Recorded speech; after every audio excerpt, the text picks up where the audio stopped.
오늘 우리에게 주신 하나님의 말씀은 시편 150편입니다. 할렐루야. 그의 성소에서 하나님을 찬양하며 그의 권능의 궁창에서 그를 찬양할지어다. 그의 능하신 행동을 찬양하며 그의 지극히 위대하심을 따라 찬양할지어다. 나팔소리로 찬양하며 비파와 수금으로 찬양할지어다. 소그치며 춤추어 찬양하며 현악과 퉁소로 찬양할지어다. 큰 소리 나는 재금으로 찬양하며 높은 소리 나는 재금으로 찬양할지어다. 호흡이 있는 자마다 여호와를 찬양할지어다. 할렐루야. 아멘. 오늘로 시편 묵상하는 일이 끝나게 됩니다. 시편은 복 있는 사람으로 시작해서 호흡이 있는 자마다 찬양하라는 150편으로 끝을 맺습니다. 시편 자체가 하나님을 찬양하라는 또한 찬양하는 내용을 담고 있는데요. 마지막 부분은 찬양시로 이어집니다. 그 중에서도 150편은 찬양시의 대미요, 찬양시의 대표작이라 할 수가 있습니다. 시인은 하나님의 영광을 찬양할 것을 모든 호흡이 있는 자에게 명하고 있습니다. 창조와 구속 사역에서 보여주신 지극히 광대하심을 찬양하고 그 찬양은 노래와 악기와 또한 다른 모든 것을 동원한 찬양이기를 원하고 있습니다. 하나님께 대한 찬양은 성도의 의무요, 존재의 목적입니다. 성소에서 하나님을 찬양하라 하십니다. 성소는 하나님의 임재를 상징하는 장소입니다. 지금은 성전이 되겠지요.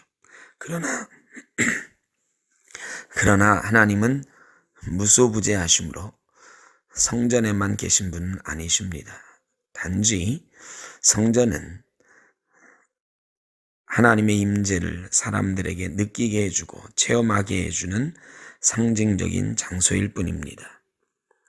그러므로 성소에서, 성전에서 찬양하라는 것은 결국 하나님의 임재를 체험하는 곳에서 언제나 찬양하라는 뜻입니다. 우리의 삶 속에서 하나님의 임재를 체험하며 하나님을 찬양하라는 것입니다. 하나님의 지극히 광대하심을 찬양하라고 하셨습니다. 하나님의 은혜와 권세, 영광과 능력, 성도를 구원하시는 사랑, 그 광대하심 찬양받아 마땅하십니다. 악기로 하나님을 찬양하라 그랬습니다. 우리가 동원할 수 있는 모든 것을 동원하여 아름다운 찬양을 올려야 됩니다.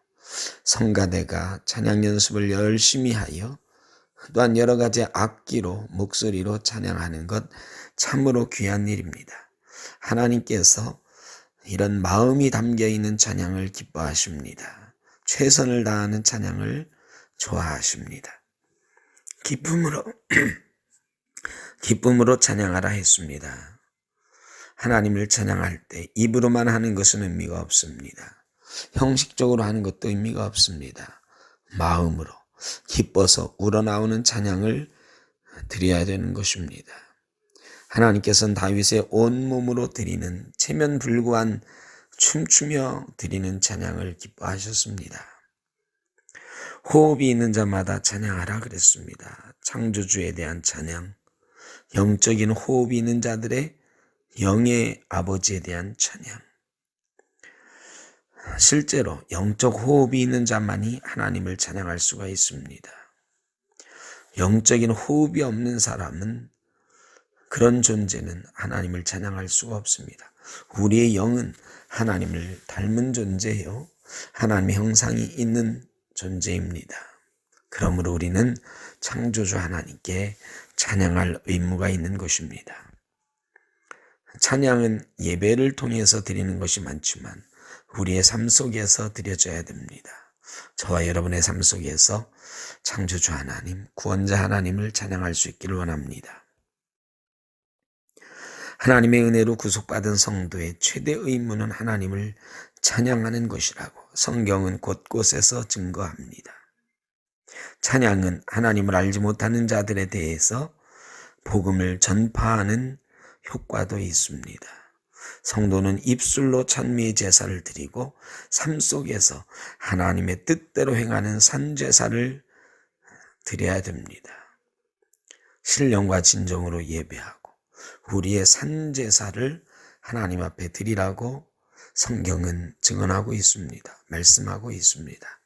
사랑하는 성도 여러분, 시편 150편 묵상하는 동안 우리는 수많은 환난과 어려움 가운데서 우리와 함께 하신 하나님을 만났습니다.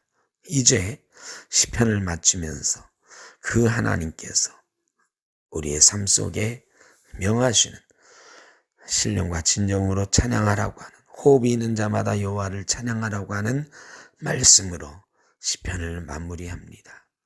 저와 여러분의 삶 속에 하나님을 날마다 찬양하며 하나님의 임재를 체험하며 기쁨으로 하나님께 나아가는 놀라운 은혜와 축복이 있으시기를 주의 이름으로 축원합니다.